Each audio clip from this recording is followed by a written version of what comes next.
അസ്സലാമു അലൈക്കും. എന്തിനാണ് ഇസ്ലാം സ്ത്രീകൾക്ക് പ്രത്യേകമായ ഒരു ഡ്രസ് കോഡ് നിശ്ചയിച്ചു വെച്ചത്? കാലത്തിനും സാഹചര്യത്തിനും അനുസരിച്ച് പലതരം ഡ്രസ്സുകൾ അവർക്ക് ധരിച്ചുകൂടെ?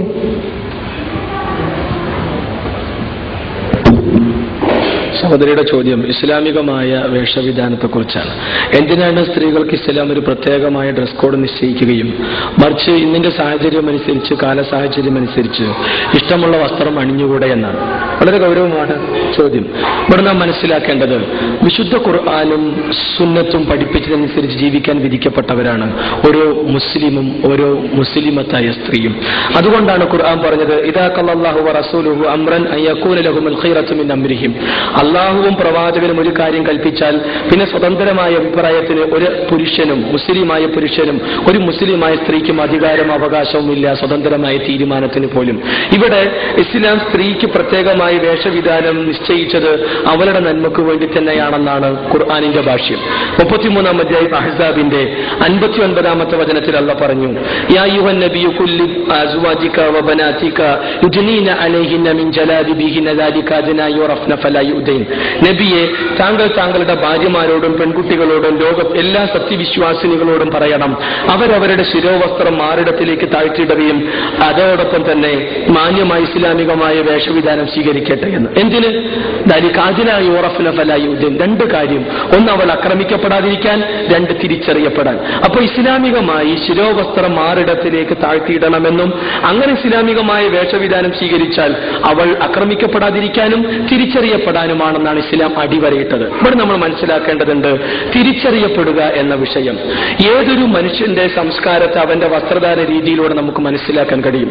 ലോകത്തെങ്ങുമുള്ള മാനവും മാംസവും വിറ്റ് ജീവിക്കുന്ന അഭിസാരികളെ അതിന്റെ ആവശ്യക്കാർ മനസ്സിലാക്കിയത് അവരുടെ ഡ്രസ് കോഡിലൂടെയാണെന്നതാണ് സത്യം. ഇന്ത്യയിലുണ്ടായിരുന്ന ദേവദാസി വസ്ത്രധാരണ സമ്പ്രദായം നമുക്കറിയാം. സാരി ഉടുത്ത് വയറിന്റെ പ്രധാന ഭാഗവും പൊക്കിളിന്റെ താഴെ വരെ പോകുന്ന വസ്ത്രധാരണ രീതി, മാറിന്റെ സിംഹഭാഗം കണ്ട് കഴുത്തിന്റെ ഭാഗം കണ്ട് കാർക്കൂന്തൽ പരത്തിയിട്ട് ഈ കയ്യിന്റെ ഭാഗത്തുള്ള ജാക്കറ്റിന്റെ കക്ഷം പോലും മുറിക്കപ്പെട്ട ഒരു രൂപത്തിലായിരുന്നു ദേവദാസികളുടെ വസ്ത്രധാരണ രീതിയായി കാഞ്ച ഐലയുടെ why I am not a Hindu എന്നുള്ള പുസ്തകത്തിലൂടെ നമുക്ക് മനസ്സിലാക്കാൻ കഴിയണത്. അതുകൊണ്ട് തന്നെ അവരുടെ പെണ്ണിനെ ആഗ്രഹിക്കുന്ന അഭിസാരികളെയും വേശ്യകളെയും ആഗ്രഹിക്കുന്ന ആളുകൾക്ക് അവരുടെ ഇരകളെ മനസ്സിലാക്കാൻ വസ്ത്രധാരണ രീതി ഉപയോഗപ്പെട്ടിരുന്നു. അതേപോലെ തന്നെ ചൈനയിലും അതേപോലെ തന്നെ ജപ്പാനിലെ ഗൈഷകളും ചൈനയിലെ ചെങ്കുവാൻ ജന്നുകളുമെല്ലാം അഭിസാരികളായ ആ ആളുകളെ സമൂഹം തിരിച്ചറിഞ്ഞത് അവരുടെ വേഷവിധാനത്തിലൂടെ തന്നെയാണ്. ഇവിടെ ഒരു പെണ്ണിനെ, ഒരു മുസ്ലിം സ്ത്രീയെ തിരിച്ചറിയണം. അവൾ മാന്യയാണ്, കുലീനയാണ്. കാമരാക്ഷസന്മാരുടെ കഴുകക്കണ്ണുകൾക്ക് കൊത്തി വലിച്ചു തിന്നാനുള്ള ശരീരമല്ല, സൗന്ദര്യമല്ല എന്റേത്. മറിച്ച് എന്റെ സംരക്ഷണം ഏറ്റെടുത്ത എന്റെ ഭർത്താവിന് മാത്രം ആസ്വദിക്കാനുള്ളതാണ് എന്റെ സൗന്ദര്യമെന്ന് ഒരു പെണ്ണ് തീരുമാനിച്ചാൽ അതങ്ങനെ മതമൗലികവാദമാകും, അതങ്ങനെ അടിമത്തത്തിന്റെ ചിന്തയാകും. ഒരിക്കലുമില്ല. അതുകൊണ്ട് തന്നെ ഒരു പെണ്ണ് തിരിച്ചറിയാൻ വേണ്ടി എന്നുള്ള കാര്യം നമ്മൾ മനസ്സിലാക്കേണ്ടതുണ്ട്. ഒന്നും വേണ്ട, ഈ തെരുവിലൂടെ നമ്മൾ നടന്നാൽ വളരെ ടൈറ്റായ വളരെ ചുരുങ്ങിയ വസ്ത്രം അണിഞ്ഞുകൊണ്ടാണ്, മോശമായൊരു ഡ്രസ്സ് അണിഞ്ഞുകൊണ്ടാണ് ഒരു പെണ്ണ് പോകുന്നതെങ്കിൽ 100 കണ്ണുകളിൽ മിക്ക 90-ലധികം കണ്ണുകളും അങ്ങോട്ട് മാത്രം കേന്ദ്രീകരിക്കും. സ്വാഭാവികമാണ് അത്. അതേസമയം ഒരു പെണ്ണ് ഇസ്ലാമികമായ പർദ്ദയും ഇസ്ലാമികമായ വേഷവിധാനവും സ്വീകരിച്ചു പോകുന്നുവെങ്കിൽ 100 ആള് എത്ര നേരം നോക്കിയിട്ടും കാര്യമില്ല, നോക്കിയിട്ടൊന്നും കാണാനില്ല. അതുകൊണ്ട് തന്നെ സ്വാഭാവികമായി കണ്ണുകളെ തിരിക്കും. എല്ലാ അർത്ഥത്തിലും കണ്ണുകൾ പുരുഷ ലൈംഗികതയെ തൊട്ടുനിർത്തുകയും അതാണ് പുരുഷന്മാർക്ക് സ്ത്രീകളോടുള്ള അതിക്രമത്തിന് കാരണമായി തീരുന്നത് എന്നുവരെ പഠിപ്പിക്കുന്ന ഒരു സാഹചര്യമാണ് ഇന്നുള്ളത്. പി ഉഷ കേസ് പോലും നമ്മൾ കേരളത്തിൽ വായിച്ചത് അതിന്റെ സാഹചര്യമാണ്. ഒന്നും വേണ്ട, കേരളത്തിലൊരു ബസ്സിൽ നമ്മൾ കയറിപ്പോണെന്ന് വെച്ചോ, ഫ്രണ്ടിലുണ്ടാവുമല്ലോ ക്ലീനർ എന്ന് പറഞ്ഞിട്ട് ഒരാൾ ഒരു വളരെ ഇറുങ്ങിയ ഒരു ഡ്രസ്സ് ഇട്ടൊരു മിഡിൻ ടോപ്പൊക്കെ ഇട്ടിട്ടാണ് ഒരു പെൺകുട്ടി കയറുന്നതെങ്കിൽ അവൻ ആ ഡോറിന്റെ അടുത്ത് തന്നെ നിൽക്കും, എന്നിട്ട് മാറില്ല. എന്നിട്ട് സ്വാഭാവികമായും അവൻ സ്പർശിക്കാത്ത സ്ത്രീകൾ ഉണ്ടാവില്ല, സൗന്ദര്യം ആസ്വദിക്കും, എല്ലാം അങ്ങനെ തന്നെ.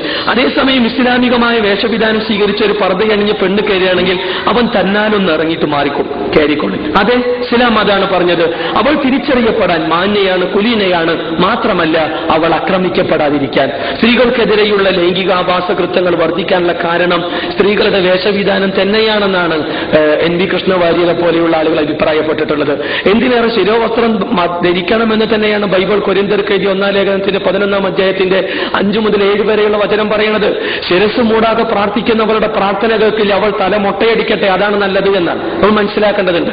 അതുകൊണ്ട് തന്നെ ഇന്നത്തെ വേഷവിധാന സംവിധാനങ്ങൾ ആളുകളുടെ സംസ്കാരത്തെ വിളിച്ചോദിക്കുന്നതാണ്.